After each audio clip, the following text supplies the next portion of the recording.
ವರಗಳನ್ನು ದಯಪಾಲಿಸುವುದರಿಂದ ಮತ್ತು ಶ್ರೇಷ್ಠಳಾಗಿರುವುದರಿಂದ ಆಕೆಯು ವರಮಹಾಲಕ್ಷ್ಮಿ.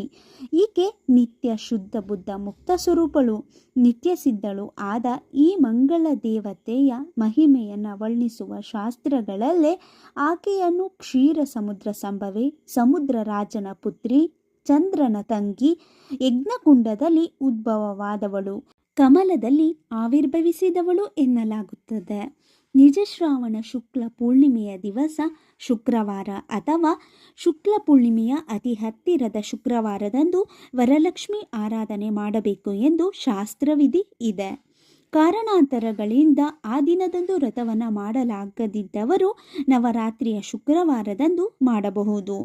ವ್ರತ ಮಾಡುವವರು ಸಂಕಲ್ಪ ಮಾಡಿ ದೇವಿಯನ್ನ ಕಲಶ ಮತ್ತು ವಿಗ್ರಹಗಳಲ್ಲಿ ಆವಾಹನೆ ಮಾಡಿ ಪೂಜಿಸುತ್ತಾರೆ.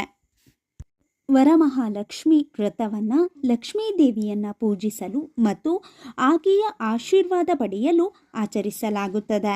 ಈ ಹಬ್ಬವನ್ನು ಮುಖ್ಯವಾಗಿ ವಿವಾಹಿತ ಮಹಿಳೆಯರು ತಮ್ಮ ಪತಿ ಮತ್ತು ಕುಟುಂಬದವರ ಯೋಗಕ್ಷೇಮಕ್ಕಾಗಿ ಆಚರಿಸುತ್ತಾರೆ. ಈ ಹಬ್ಬದಲ್ಲಿ ಅಷ್ಟಲಕ್ಷ್ಮಿಯರನ್ನು ಪೂಜಿಸುವುದರಿಂದ ಸಂಪತ್ತು, ಪ್ರೀತಿ, ಶಾಂತಿ, ಕೀರ್ತಿ ಮತ್ತು ಶಕ್ತಿ ಲಭಿಸುತ್ತದೆ ಎಂಬ ನಂಬಿಕೆ ಇದೆ. ಈ ಹಬ್ಬವು ಹಿಂದೂ ಧರ್ಮದಲ್ಲಿ ಬಹಳ ಮಹತ್ವ ಹೊಂದಿದೆ.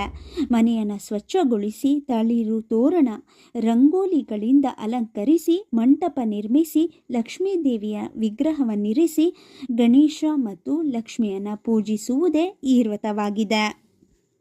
ಈ ವರ್ಷ ವರಮಹಾಲಕ್ಷ್ಮಿ ಹಬ್ಬವು ಆಗಸ್ಟ್ 8ರಂದು ಬಂದಿದೆ.